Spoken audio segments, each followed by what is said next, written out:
रहीम। आज का जो हमारा टॉपिक है second year biology chapter number 15 homeostasis, lecture number 5 और डिमॉन्स्ट्रेटर हैं मोहम्मद अजीम जी। तो आज का जो हमारा टॉपिक है लेक्चर नंबर 5 के जो हमने टॉपिक्स डिस्कस करने हैं उनमें आ जाता है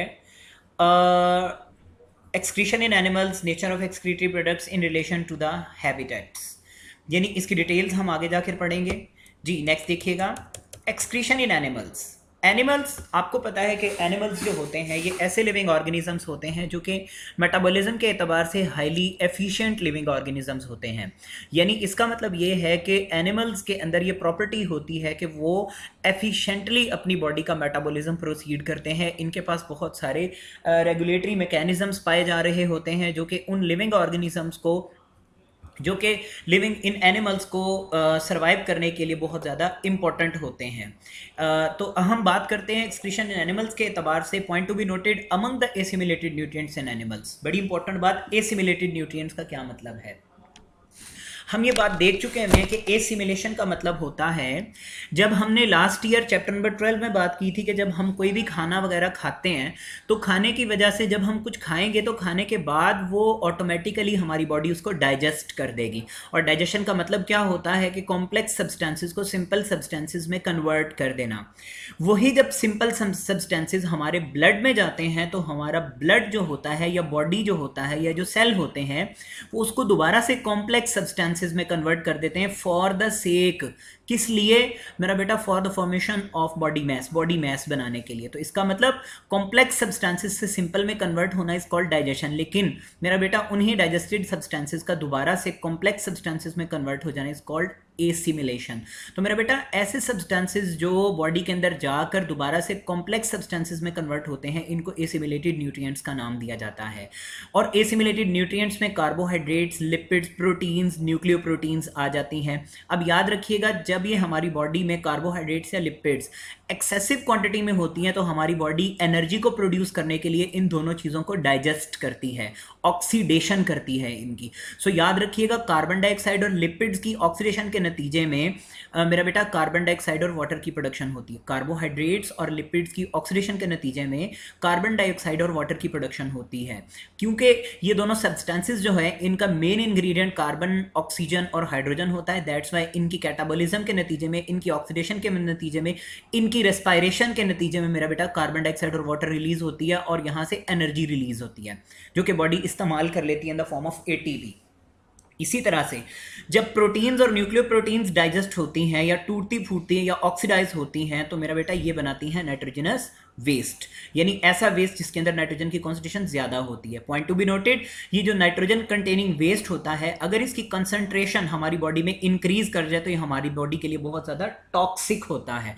टॉक्सिक का मतलब है बहुत ज्यादा खतरनाक होता है, फेटल होता है। ये हमारे सेल्स की मेटाबॉलिज्म को डेड करवा सकता है और हमारी बॉडी जो है वो मुख्तलिफ नुकसानात का शिकार हो सकती है। ले जी आगे बात करते हैं हम एक्सक्रीटरी प्रोडक्ट्स इन एनिमल्स। एनिमल्स के अंदर जो एक्सक्रीटरी प्रोडक्ट्स होते हैं इनमें वाटर, सॉल्ट्स और नाइट्रोजनस वेस्ट हैं। Point to be noted, water जो होता है ये ज्यादा पानी वाली कंडीशन यानी कि हाइपर ऑस्मोटिक एनवायरनमेंट में पाया जाता है। सॉल्ट्स जो होते हैं ये हाइपरटोनिक एनवायरनमेंट की प्रॉपर्टी होती है। इसका मतलब जो भी हमारी बॉडी से यूरिन या एक्सक्रीटरी प्रोडक्ट प्रोड्यूस होगा उसमें वाटर के साथ साथ सॉल्ट भी होता है। और इसके साथ साथ जो नाइट्रोजनस वेस्ट होता है, नाइट्रोजनस वेस्ट किस किस फॉर्म में पाया जाता है आगे जाके हम डिटेल में देखेंगे।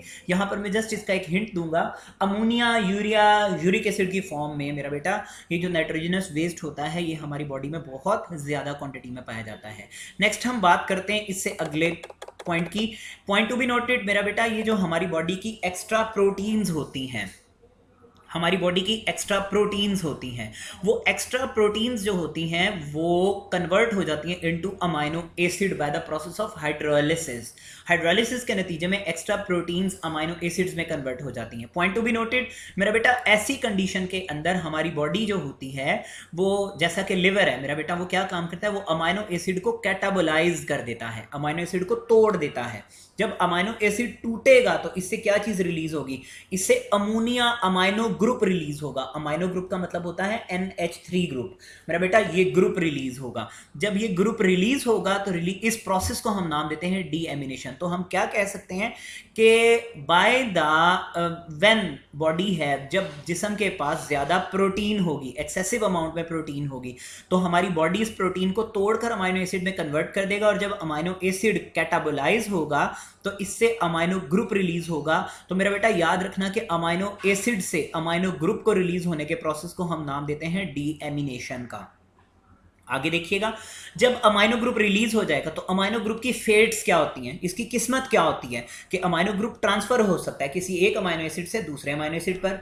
आगे amino acid amino group can be remove, इसको रिमूव किया जा सकता है, जिस्म से बाहर रिलीज किया जा सकता है। और मेरा बेटा आगे आ जाता है रीयूज, और दोबारा इस्तेमाल भी किया जा सकता है, किसी और फॉर्म में कन्वर्ट भी हो सकता है, यानी अमोनिया यूरिया में कन्वर्ट हो जाएगा, यूरिया यूरिक एसिड एक्सेट्रा, या फिर जिस्म से इसी फॉर्म में रिलीज हो जाएगा, या फिर रीयूज दोबारा से इस्तेमाल हो जाएगा। आगे देखिएगा, अमाइनो ग्रुप जो होता है ये डिसॉल्व इन वाटर, ये पानी में इजीली डिसॉल्व हो सकता है, एंड एक्सक्रीटेड, और बॉडी से रिलीज हो सकता है to avoid the level toxic level in plasma. अगर इसकी कंसंट्रेशन सेल में बढ़ जाती है, प्लाज्मा के अंदर बन जाती है, लिविंग मटेरियल के अंदर बढ़ जाती है, तो ये हमारी बॉडी के लिए बहुत ज़्यादा फैटल होता है। और फैटल किस तरह से होता है कि अगर ये जिस्म से रिलीज ना हो तो होगा क्या।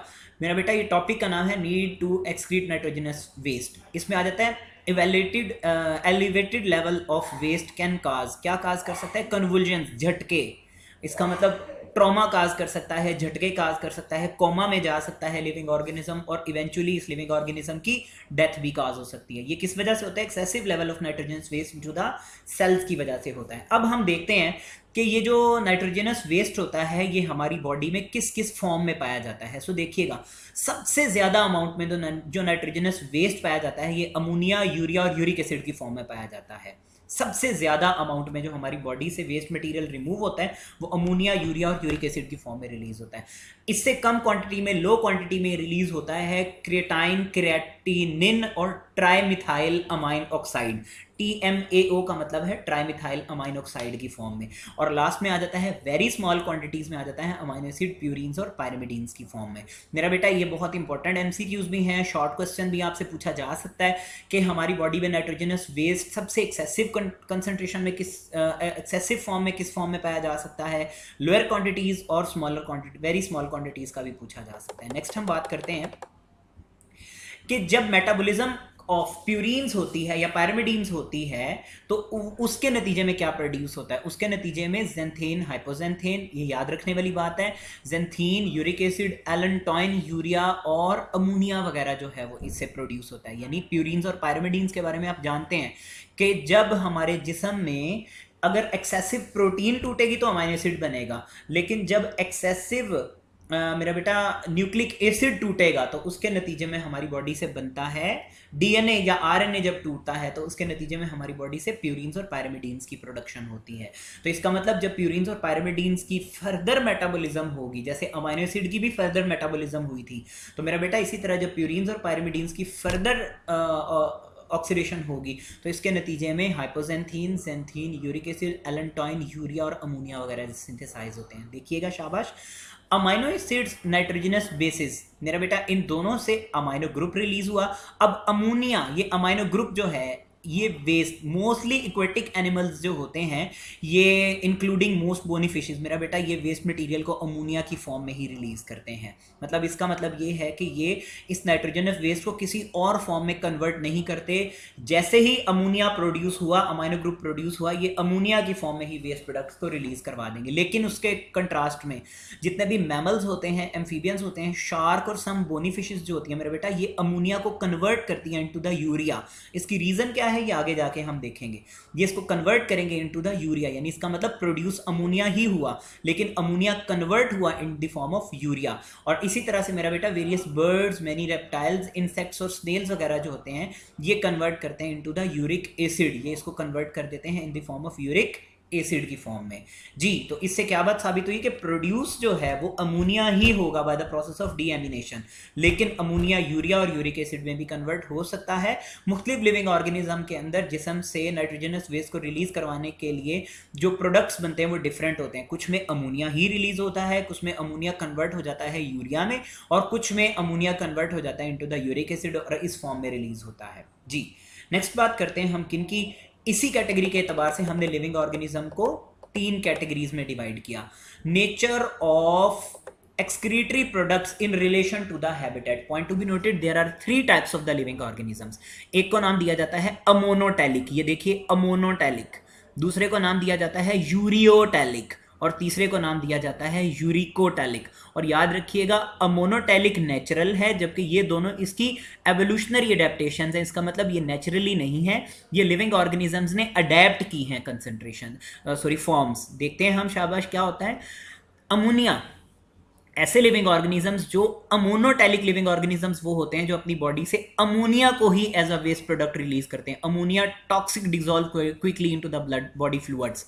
तो अमोनिया मेरा बेटा ये जल्दी से हमारी बॉडी के फ्लूइड्स में डिसॉल्व हो जाता है, लिहाजा मेरा बेटा ये ऐसे लिविंग ऑर्गेनिजम्स होते हैं जिनको 500 ml ऑफ वाटर पर किलोग्राम पर ग्राम ऑफ अमोनिया की रिमूवल के लिए, यानी अमोनिया के फॉर्म में नाइट्रोजन को रिमूव करवाने के लिए 500 ml, इसका मतलब आधा लीटर पानी सिर्फ 1 ग्राम ऑफ यूरिन को प्रोड्यूस करता है। ऐसा यूरिन जो होता है ये हमेशा हाइपोटोनिक होता है। पॉइंट टू बी नोटेड मेरा बेटा, ये सिर्फ उन लिविंग ऑर्गेनिजम्स में बनता है जिनके पास हमेशा एक्सेस वाटर की कंसंट्रेशन होती है, यानी फ्रेश वाटर इन्वायरमेंट। तो फ्रेश वाटर में पाए जाने वाले लिविंग ऑर्गेनिजम्स का जो वेस्ट प्रोडक्ट होता है वो अमोनिया की फॉर्म में होता है, क्योंकि अमोनिया को रिलीज होने के लिए बहुत ज्यादा अमाउंट ऑफ वाटर रिक्वायर्ड होती है। ऐसे लिविंग ऑर्गेनिजम्स को हम अमोनोटैलिक का नाम देते हैं।